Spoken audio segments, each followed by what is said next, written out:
The torrent of boos were directed at Andre Marriner. Anfield had good reason to feel robbed. Liverpool were denied the clearest of penalties when Erik Pieters handled Gini Wijnaldum's cross late on. Anger and frustration reigned where 4 days earlier jubilant Kopites had raised the roof on one of the truly great European nights. Injustice certainly played a part as for the second successive weekend Liverpool had to settle for a share of the spoils against a team seemingly heading for the championship. But to pin the blame solely on a blundering Marriner would be to overlook the fact that this was a desperately underwhelming display from Jurgen Klopp's men. Of course there were mitigating circumstances. Thoughts were elsewhere with Liverpool on the brink of reaching the Champions League final for the first time since 2007. The Reds had half a team missing and unsurprisingly their powers were considerably reduced. It was a classic case of after the Lord Mayor's show following the stunning midweek demolition of Roma. The atmosphere was as flat as the performance. Mental and physical fatigue contributed to a lackluster display, while those drafted in couldn't provide the spark Liverpool spent 90 minutes searching for. There was no fluency. Jurgen Klopp's side enjoyed 72% possession, but huffed and puffed without posing much of a threat. They mustered just 2 attempts on target. In the grand scheme of things this dour stalemate matters little. Liverpool remain on the brink of securing back-to-back top 4 finishes in the Premier League for the first time in nearly a decade. Liverpool's Mohamed Salah appeals for handball during the Premier League match at Anfield, Liverpool. They have much bigger fish to fry than Stoke City. More important than victory over the Potters was avoiding further injuries ahead of Wednesday night's showdown at the Stadio Olimpico. The best news of the day was Klopp's declaration that Sadio Mane should be fit for the second leg as the Reds look to secure their passage to Kiev. However, lessons need to be learned if Liverpool are truly serious about kicking on and launching a Premier League title challenge next season. This was their 12th league draw of the season and 7 of them have been at Anfield. The Reds' Champions League run has shown that on their day they are capable of beating anyone, but to last the pace both domestically and in Europe they need greater depth. Klopp has a potent front three which is the envy of coaches across the world, but there isn't sufficient backup for Mohamed Salah, Mane and Roberto Firmino. It's a similar tale in midfield where injuries to Alex Oxlade-Chamberlain, Adam Lallana and Imre Can have left the manager down to the bare bones. The summer arrival of Naby Keita will certainly help matters, but Liverpool still need another creative force. Klopp's gamble on selling Philippe Coutinho in January has been vindicated by their remarkable exploits in the Champions League. This is a unified group and that spirit is clear for all to see. But Brazilian will need to be replaced in the summer and money shouldn't be an issue after Klopp opted not to reinvest that £142 million during the winter window. For now, it's all about chasing a 6th European crown and Salah will return to the Stadio Olimpico on the back of a rare off day. By Wednesday it will be an 8-day drought. There were no records this weekend as the Kopites Egyptian king spurned the chance to add to his 43 goals. Salah remains 4 behind Ian Rush's club record of 47 with a maximum of 4 matches remaining. It was the first time since Boxing Day that Salah had started a game at Anfield and not found the net.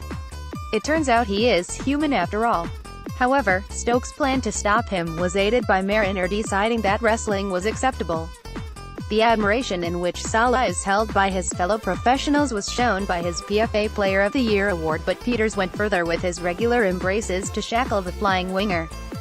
With Oxlade-Chamberlain and Mane sidelined by injury, Klopp opted to give Dejan Lovren, James Milner and Andy Robertson a breather.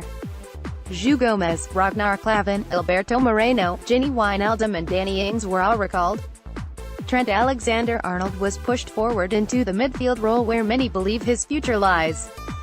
It is a position the gifted teenager played during his academy days before being turned into a right-back and he rose to the challenge. Alexander-Arnold burst into the box after latching on to Firmino's pass early on, but Jack Butland came out to thwart him. A collective sense of bewilderment spread around Anfield soon after. Jordan Henderson sent Salah galloping clear, but as 53,000 waited for the net to bulge, the Egyptian winger inexplicably dinked it wide of the post. That miss summed up Liverpool in the first half. Nearly but not quite. Marina whipped in a beauty of a cross from the left which just eluded Salah, while Alexander-Arnold scuffed straight at Butland after being teed up by the Reds' top scorer. For the most part Stoke, who haven't won a league game at Anfield since 1959, were set up simply to stifle the Reds. However, Paul Lambert's side did have their moments on the counter. Named Diouf nodded into the side netting, and Peter Crouch, who received a warm ovation on his return to Anfield, failed to deliver the killer touch to Xherdan Shaqiri's low centre. Peter Crouch and Jordan Henderson clashed during the Premier League match between Liverpool and Stoke City at Anfield on April 28, 2018 in Liverpool, England. Image, photo by Clive Brunskill, Getty Images. Liverpool's passing lacked its usual zip, with Joe Gomez's distribution letting him down at times, but the youngster needs to be cut some slack as he regains his sharpness after an ankle injury. Pressure wasn't maintained because the Reds didn't keep the ball well enough. Wijnaldum drilled narrowly wide before Salah's curling free kick whistled just past the upright. Ings, who was making his first Premier League start at Anfield since September 2015, was clearly desperate to build on his goal at West Brom a week earlier. The former Burnley frontman had precious little service, but his work rate was impressive. 4 minutes before the break, Ings thought he had made the breakthrough, but his celebrations were curtailed by the offside flag. Virgil van Dijk oozed class at the back, but irritation levels in the stands grew during the second half as Liverpool struggled to find a way through. Just how stretched this squad is was underlined by the sight of substitute Nathaniel Clyne playing right wing with Wijnaldum on the left for the final 25 minutes as Salah was shifted into the centre. Clyne headed tamely at Bulland before the late flourish. Anfield was incensed when Pieters got away with handling Wijnaldum's cross.